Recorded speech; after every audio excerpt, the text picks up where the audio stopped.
On 12 November 2015, two suicide bombers detonated explosives in Bourj el-Barajneh, a southern suburb of Beirut, Lebanon, that is inhabited mostly by Shia Muslims. Reports of the number of deaths range from 37 to 43. Islamic State of Iraq and the Levant claimed responsibility for the attacks. The bombings were the worst terrorist attack in Beirut since the end of the Lebanese civil war. They came 12 days after the bombing of a Russian airliner over the Sinai Peninsula killed 224 people, and a day before attacks in Paris killed 136. ISIL claimed responsibility for these attacks as well. Around 48 hours after the attack, internal security forces arrested 11 people, mostly Syrians, over the attack. It later announced the arrest of 2 other Syrian and Lebanese suspects. They were arrested in a Palestinian refugee camp located in Bourj al-Barajneh and a flat in the capital's eastern district of Attribution, which had allegedly been used to prepare the explosive belts.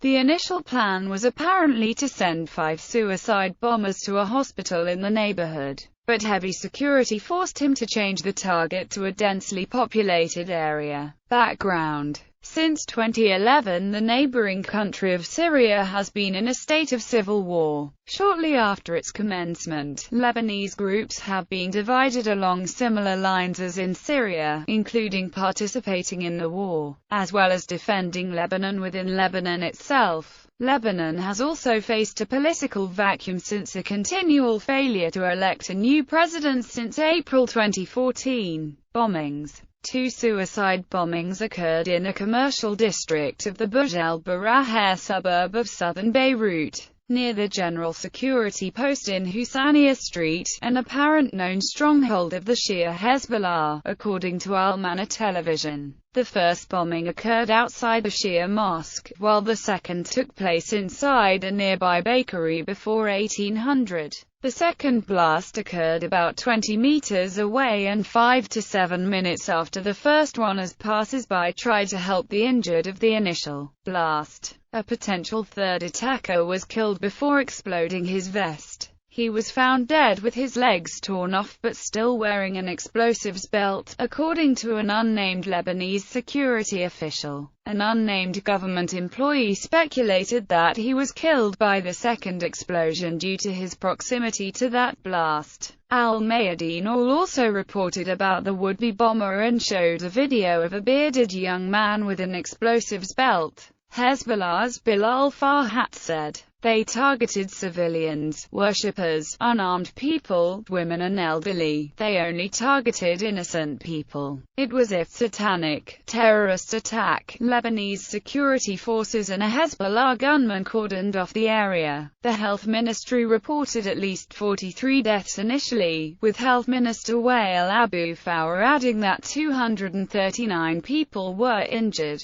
but that the total casualty count was expected to rise due to some of the wounded people being in critical condition. Lebanon's International Red Cross and Red Crescent Society affiliates said that over 200 people were injured. Hospitals in the area called for people to donate blood due to an unprecedented number of casualties. Victims amongst the initial casualties were 2 staff members of the American University of Beirut, according to the school, although no further details were announced. 3 Lebanese American residents of Dearborn, Michigan, a 49-year-old woman and a young couple, were killed, while the couple's 3-year-old son was severely injured. Haj Hussein Yari, a senior figure in the Hezbollah security system, was reportedly killed in the attack. It was reported that one of the bombs exploded when Adel Termus, a resident of Beirut, tackled one of the bombers,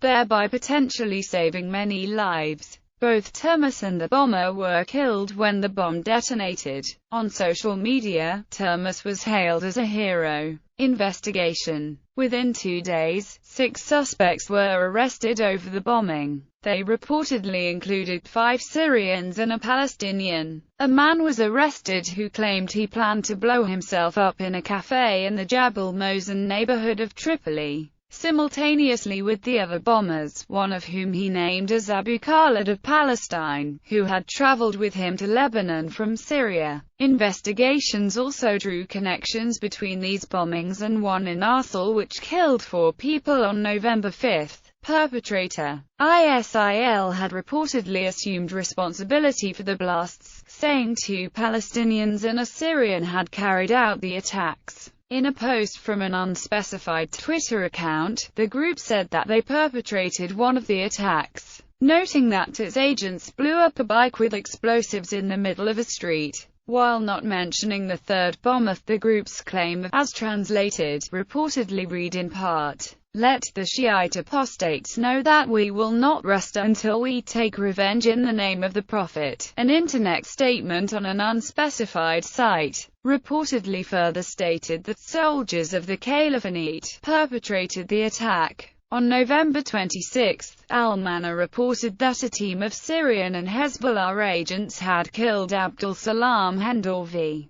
suspected of smuggling the 2 bombers into Lebanon from Raqqa, during an assault in Homs Governorate. It did not report when this took place. Reactions. Domestic acting President and Prime Minister Tamim Salam declared a day of national mourning for the 13th of November. He said the bombings were unjustifiable, and called for government unity against plans to create strife in the country. Interior Minister Nuhad Maknuk echoed the condemnation and added, "We will not be lenient in apprehending those behind these attacks." Loyalty to the resistance bloc's Secretary-General Hassan Nasrallah's assistant, Hussein Khalil, said, "What happened here is a crime. This battle against terrorists will continue and it is a long war between us." Nasrallah himself later said that such incidents only increase our determination to fight in the Syrian civil war, and that the goal of the attack is to put pressure on Hezbollah to withdraw from Syria. But they know very well these bombings will not benefit them at all. This will have the opposite effect, he further noted.